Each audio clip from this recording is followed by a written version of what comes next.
Viral versus fact पे आप देख रहे हैं अनसुनी आकांक्षा के साथ। अनसुनी में आज की कहानी आपको बताएगी कि आखिर क्या जवाब दिया था गांधी जी ने भगत सिंह, राजगुरु, सुखदेव की फांसी पर, और ये जवाब शायद ही आपने कहीं सुने होंगे। इसलिए तो ये बात बनी है हमारी अनसुनी की अगली कहानी, एक अनसुनी कहानी।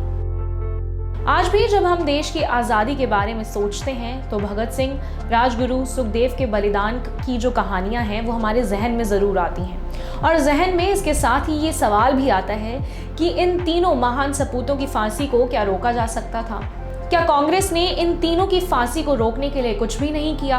और सबसे बड़ा सवाल कि इन तीनों के लिए गांधी जी ने क्या किया? ये सवाल आज भी देश के लोगों को बहुत परेशान करता है। आज की इस रिपोर्ट में हम आपको इसी मामले से जुड़ी कुछ ऐसी बातें बताएंगे जो आपने कभी नहीं सुनी होंगी। आज हम आपको कांग्रेस के उस अधिवेशन के बारे में भी बताएंगे जिसके केवल 6 दिन पहले ही इन तीनों को फांसी दे दी गई। कांग्रेस के अधिवेशन की कहानी। साल 1931 में जब भगत सिंह की फांसी को लेकर लोगों में गुस्सा था, इसी दौरान कांग्रेस ने 29 मार्च के दिन कराची में अधिवेशन करने का फैसला किया। लेकिन अंग्रेज ने इस अधिवेशन के सिर्फ 6 दिन पहले ही इन तीनों सपूतों को फांसी दे दी। तब कांग्रेसी हुकूमत में इस चीज को लेकर काफी ज्यादा लोगों में गुस्सा था और ये गुस्सा कांग्रेस के अधिवेशन में भी देखने को मिला। इस फांसी का असर ये हुआ कि तब कांग्रेस के अध्यक्ष बनाए गए सरदार पटेल के जुलूस नहीं निकाले गए। गांधी जी जहां भी जा रहे थे उनसे सिर्फ इसी फांसी को लेकर सवाल पूछे जा रहे थे। लोगों की गांधी जी के प्रति नाराजगी। दरअसल इन तीनों की फांसी से पहले देश के लोगों को उम्मीद थी कि गांधी इरविन समझौते के बाद अंग्रेजी हुकूमत इन तीनों की जान को बख्श देगी। ये वो दौर था जब गांधी जी के लोकप्रियता चरम सीमा पर थी। नमक आंदोलन के बाद गांधी जी ने कई बड़े आंदोलन किए। इन आंदोलनों के दबाव में आकर अंग्रेजों ने समझौता किया था जिसे गांधी इरविन समझौता कहा गया। तब हर किसी को इन तीनों के फांसी ना होने की उम्मीद थी, लेकिन जब इन तीनों को फांसी हो गई तो पूरे देश के दिलों में गांधी जी को लेकर काफी ज्यादा नाराजगी बढ़ गई। इस फांसी के 6 दिन बाद जब कांग्रेस का अधिवेशन हुआ तब लोग काली पट्टी बांधकर पहुंचे। अपने विरोध के साथ लोग ये जानना चाहते थे कि कांग्रेस ने इन तीनों के लिए क्या किया। लोगों का मानना था कि गांधी जी ने इन तीनों को बचाने के लिए कोई भी कोशिश नहीं की। तब लोगों का मानना था कि अगर गांधी जी इरविन के साथ समझौते को भंग करने की धमकी दे देते तो अंग्रेज निश्चित तौर पर इन तीनों की फांसी को उम्र कैद में बदल देते।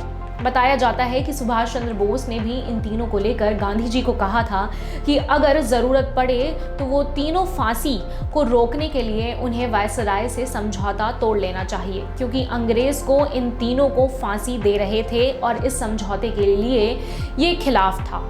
लेकिन गांधी जी ने उस समझौते को नहीं तोड़ा। इसी बात को लेकर लोगों में गुस्सा बहुत था। हालांकि बताया जाता है कि गांधी जी ने इसके लिए भरपूर कोशिश की थी। इस बात का जिक्र करते हुए जाने माने पत्रकार कुलदीप नायर ने अपनी किताब the martyr Bhagat Singh experiments in revolution में लिखा है कि गांधी जी के महासचिव महादेव देसाई ने बताया था कि गांधी जी ने कहा है कि मैंने अपनी तरफ से हर संभव कार्य करने की कोशिश की है। मैंने अपनी तरफ से वायसराय को एक निजी खत भी भेजा जिसमें मैंने अपने हृदय और मस्तिष्क को पूरी तरीके से उड़ेल दिया था, मगर ये सब बेकार गया। इंसानी दिमाग और संवेदना के साथ जो कुछ किया जा सकता था वो सब किया, न केवल मेरे द्वारा बल्कि पूजनीय पंडित मालवीय जी के द्वारा भी, और डॉक्टर सप्रू ने भी बहुत प्रयास किए। पत्रकारों के गांधी जी से 2 खास सवाल। बताया जाता है कि कांग्रेस के इस अधिवेशन में पत्रकारों ने गांधी जी से 2 सवाल किए। पहला सवाल क्या था? पहला सवाल था कि क्या भगत सिंह और उनके साथियों की फांसी के बाद इरविन समझौते के प्रति उनका दृष्टिकोण बदल जाएगा? दूसरा सवाल था कि क्या हजारों की हत्या करने वाली सरकार को क्षमा करना राजनीतिक दृष्टि से वो सही समझते हैं?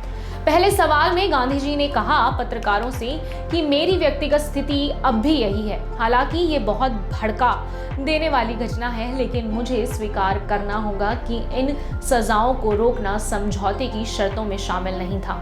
इसलिए समझौते से बाहर का कोई भी काम मुझे मेरे द्वारा तय किए गए रास्ते से भटका नहीं सकता है। दूसरे सवाल के जवाब में गांधी जी का कहना था कि मेरे सामने एक भी ऐसा उदाहरण नहीं है जहां क्षमादान किसी राजनीतिक उद्देश्य से जुड़ा होता है। बताया जाता है कि कांग्रेस के उस बैठक में लोग गांधी जी से बहुत नाराज थे। तब नेहरू ने गांधी जी का पक्ष लेते हुए कहा कि हमारा रास्ता भगत सिंह का रास्ता नहीं है।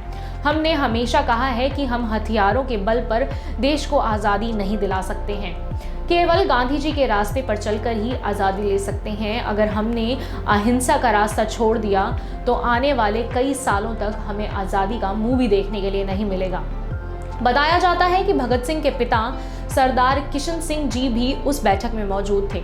उन्होंने भगत सिंह के शब्दों को याद करते हुए कहा था कि आप परेशान ना हो, मुझे फांसी लगने दो, यही ठीक है। हमें फांसी लगी तो 1 हफ्ते में ही स्वराज्य मिल जाएगा। तो अपनी इस रिपोर्ट में हमने आपको बताया कि तीनों की फांसी के बाद गांधी जी ने क्या कहा था और देश के लोगों का क्या मानना था। हमारी इस रिपोर्ट के बारे में आपका क्या कहना है, हमें कमेंट सेक्शंस में ज़रूर बताएं। साथ ही हमारे चैनल को सब्सक्राइब करके बेल आइकन प्रेस करें ताकि हमारे लेटेस्ट अपडेट आपको सबसे पहले मिले, और जाते जाते हमारे इस वीडियो को लाइक और शेयर करना बिल्कुल ना भूलें।